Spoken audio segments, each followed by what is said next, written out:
ജീവിതത്തിൽ ലഭിച്ചതിൻ്റെ മൂല്യമറിഞ്ഞും അതിനെ സന്തോഷത്തോടെ ആസ്വദിച്ചുമുള്ള ജീവിതത്തിലാണ് സത്യത്തിൽ സമൃദ്ധിയുള്ളത്. സങ്കടം നൽകിയ കാലത്തെ മറക്കുക, പക്ഷേ അത് നൽകിയ പാഠം ഒരിക്കലും മറക്കരുത്. നിങ്ങൾ ഒരാളെ എത്ര വേണമെങ്കിലും പ്രശംസിച്ചോളൂ, പക്ഷേ അപമാനിക്കുമ്പോൾ ഒരു നിമിഷം ചിന്തിക്കണം. കാരണം അപമാനം എന്നത് അവസരം ലഭിക്കുമ്പോൾ നൽകുന്ന വായ്പയാണ്.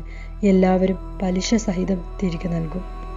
IAS ആകാനോ, ടീച്ചറാകാനോ, ഡോക്ടറാകാനോ, എഞ്ചിനീയർ ആകാനോ, ബിസിനസ്സുകാരനാകാനോ ഉള്ള പരീക്ഷകളിൽ നമ്മളൊന്ന് തോറ്റുപോയാലും സാരമില്ലെന്നേ. പക്ഷേ നല്ലൊരു മനുഷ്യനാകാനുള്ള പരീക്ഷകളിൽ ജയിച്ചാൽ മതി. ആ പ്രൊഫഷനിലാണ് ഇപ്പോൾ ആളില്ലാത്തത്. എത്തിച്ചേരാൻ കഴിയില്ലെന്ന് ലോകം മുഴുവൻ വിളിച്ചു പറഞ്ഞാലും എത്തുമെന്നുറപ്പിച്ചു ചില ദൂരങ്ങളിലേക്ക് തളരാതെ നടന്നുപോയി ലക്ഷ്യത്തിലെത്തി തിരിഞ്ഞു നിന്ന് ലോകത്തെ നോക്കി പുഞ്ചിരിച്ചവരുടെ വാശിയുടെ പേരാണ് ആത്മവിശ്വാസം. 4 തരം ആളുകളിൽ നിന്ന് എപ്പോഴും അകലം പാലിക്കുക. നമുക്ക് വേണ്ട വില തരാത്തവരിൽ നിന്ന്, നിരന്തരം കള്ളം പറയുന്നവരിൽ നിന്ന്, ആവശ്യങ്ങൾക്ക് വേണ്ടി മാത്രം നമ്മെ സമീപിക്കുന്നവരിൽ നിന്ന്, നമ്മുടെ പരാജയം കാണാൻ ആഗ്രഹിക്കുന്നവരിൽ നിന്ന്.